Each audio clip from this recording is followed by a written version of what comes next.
یہ آنکھ کا فتنہ ایسا ہے کہ اس میں بڑے بڑے پارسا لوگ بھی اس میں مبتلا ہیں، ہو جاتے ہیں۔ ہر ایک شخص اپنے گریبان میں منہ ڈال کے دیکھ لے کہ میں آنکھ کا صحیح استعمال کر رہا ہوں، برا غلط کر رہا ہوں، تو نظر آئے گا کہ پتہ نہیں کس طرح، خاص طور سے جو آج کل یہ اسمارٹ فون کا سلسلہ شروع ہو گیا ہے، تو اس نے بے حیائی اور آنکھ کے غلط استعمال کا دروازہ چوپٹ کھول دیا۔ اچھا خاصا نمازی ہے، پرہیزگار ہے، صف اول میں نماز پڑھنے والا ہے، لیکن تنہائی میں بیٹھا ہے اور اپنی آنکھوں کو اللہ تعالیٰ کی نافرمانی میں استعمال کر رہا ہے۔ کیا کتنی بڑی غداری، کتنی بڑی خیانت، کتنی بڑی نافرمانی۔ تو اس لیے میں یہ عرض کرتا ہوں کہ جس شخص کو یہ بھروسہ نہ ہو کہ وہ اپنے آپ کو محفوظ رکھ سکے گا اس فتنے سے، اس کے لیے ایسا فون استعمال کرنا جائز نہیں، جس کو یہ بھروسہ نہ ہو۔ اگر بھروسہ ہے تو بعض اوقات اس سے اچھے کام بھی لیے جا سکتے ہیں، لیکن پاؤں پھسلنے کا ہر وقت خطرہ، نگاہ کے پھسلنے کا ہر وقت خطرہ۔ لہذا بھائی کتنے دن کی زندگی ہے پتہ نہیں، کسی کو پتا ہے کہ کب اس کو موت آ جائے گی، تو اپنے اللہ تعالیٰ کی دی ہوئی اس نعمت کو کیوں داؤ پر لگاؤ، اس داؤ پر لگاؤ کہ اس کا غلط استعمال ہو گیا تو وہاں پکڑ ہو جائے گی۔ اللہ تعالیٰ کیا فاروق اعظم جیسا انسان جس کی تقوی و طہارت کی قسم دنیا کھاتی ہے، وہ جب یہ کہتا ہے کہ مجھے برابر سرابر چھوڑ جاؤں تو غنیمت ہے، تو ہم شما جو ان قسم کے فتنوں میں مبتلا ہو جاتے ہیں، ان کے دل میں خیال نہیں آتا، ان کے دل میں یہ خوف نہیں ہوتا کہ یہ جو ہم اللہ تعالیٰ کی نعمتوں کا غلط استعمال کر رہے ہیں، ایک دن اس کا حساب دینا ہوگا، ایک دن اللہ تعالیٰ کے سامنے حاضری ہوگی، اور ایک ایک نگاہ جو جس چیز پر ڈالی ہے اس کا حساب مجھے دینا ہوگا۔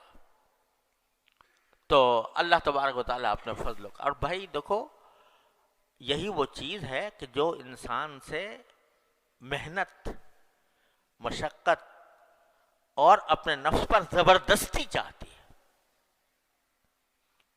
زبردستی۔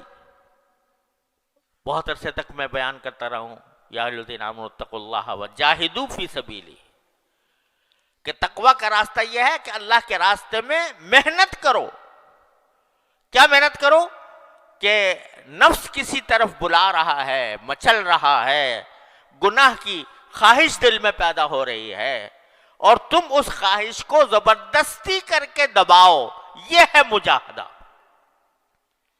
اور اس مجاہدے کے ثمرات یہ ہوتے ہیں، حضرت تھانوی رحمۃ اللہ فرماتے ہیں کہ جتنا انسان اپنے نفس کو، نفسانی خواہشات کو روکتا ہے اللہ کے لیے، اتنا ہی اللہ تعالیٰ سے قرب بڑھتا ہے۔ وَأَمَّا مَنْ خَافَ مَقَامَ رَبِّهِ وَنَهَى النَّفْسَ عَنِ الْهَوَىٰ فَإِنَّ الْجَنَّةَ هِيَ الْمَأْوَىٰ، جو اپنی خواہشات کو اللہ کے لیے روکتا ہے، دل تو مچل رہا ہے بہت، بے شک مچل رہا ہے، نفس بھی آمادہ کر رہا ہے، شیطان بھی آمادہ کر رہا ہے، لیکن مجھے یہ اللہ تعالیٰ کے سامنے جواب دینا ہے، اپنی ایک ایک نظر کا جواب دینا ہے۔ اس کا احساس کر کے جب آدمی اپنے اوپر زبردستی کرتا ہے تو اللہ تبارک و تعالیٰ کے ہاں اس کی درجات میں ترقی ہوتی ہے، تعلق میں اضافہ ہوتا ہے، اللہ تعالیٰ کی محبت اس کے دل میں پیدا ہوتی ہے، اللہ تعالیٰ اس سے محبت فرماتے ہیں۔ تو میرے بھائیوں اور بہنوں، اللہ تبارک و تعالیٰ کی نعمتوں کا پہلے تو احساس کرو، کثرت سے سوچا کرو کیا کیا نعمت مجھے ملی ہوئی ہے، اور اس نعمت کو صحیح استعمال کرنے کے لیے اپنے نفس کو زبردستی، اپنے نفس پر زبردستی کرو، اور اس کی نافرمانی میں استعمال کرنے سے اپنے آپ پر زبردستی کر کے بچاؤ۔ کیا قیامت آ جائے گی؟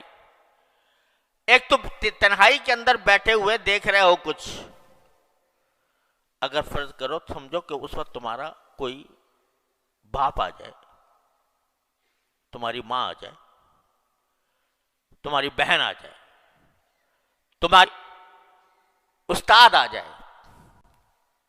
کیا پھر بھی تمہارا دل مچلتا رہے گا؟ کیا پھر بھی وہ خواہش جو دل کی ہے وہ اسی درجے میں برقرار رہے گی؟ فوراً بند کر دو گے۔ اب کیسے بند کر دیا بھائی؟ یہ کہتے ہو کہ ہمیں اپنے نفس پر اختیار نہیں، ہم بے اختیار ہو جاتے ہیں، ہم جو ہیں مچل جاتا ہے دل، اور ہم اپنے تقاضے کو دبا نہیں سکتے، مجبور ہیں اس کے آگے۔ ارے اب کہاں گئی مجبوری؟ جب تمہارا باپ آ گیا، تمہاری ماں آ گئی، تمہارا استاد آ گیا، تمہارا شیخ آ گیا، پھر کیا کرو گے؟ پھر بھی دیکھتے رہو گے؟ بند کرو گے کہ نہیں؟ کیوں کرو گے؟